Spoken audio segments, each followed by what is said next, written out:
Imagining History's Introduction to the Ancient Greek Gods. This is part 3. In part 1, we introduced you to Zeus and his wife and his brothers. Part 2 was all about his children, and we've got quite a few children left to go. We're going to have a look at Athena next. Athena is the goddess of wisdom and war. Now, she's a daughter of Zeus, but she's often shown clothed in full armour and looking very powerful with a crested helmet and a spear. She's best known for competing with Poseidon. Yeah, she had quite a big battle with him over being the patron god of Athens. Now, the Athenians, they decided that they preferred Athena's offering of an olive branch. Now, Poseidon gave them an offering of a spring of water, but they didn't like that, so they went with Athena's offering and thus made her their patron.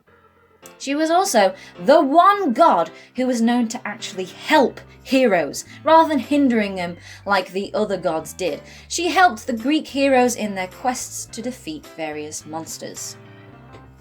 Her brother is Ares, the god of war. He's shown ready for battle, wearing a plumed helmet and equipped with a shield.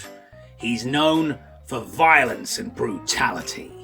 Unlike Athena, who represented wisdom in war, tactics and strategy and nuance, Ares represented the destruction of war. As such, he was greatly disliked by all gods and men. Next, we're going to have a look at Hestia, one of Athena's best friends. Hestia was the goddess of the home and the hearth. She was actually a sister of Zeus, and she was often shown wearing modest clothing and a veil. She's best known for being the first of Zeus's brothers and sisters to be eaten by their father Cronus. We mentioned this in part 1. Now, she mostly stayed at home, so she didn't actually feature in a lot of the ancient Greek myths. And eventually, she was actually replaced as one of the Olympian gods up on Mount Olympus by a god called Dionysius. Dionysius is indeed our last god on this list, and he is the god of wine and the arts. He's another son of Zeus, and he's usually shown drinking wine, draped in grapevines, and partying. What's he best known for? Being one of the few gods who actually died. The Greeks would celebrate his rebirth. Yeah, he came back to life, so he died and was reborn. And this is celebrated in the spring with the Festival of Dionysius, where the first ever form of theatre was performed. And that's it.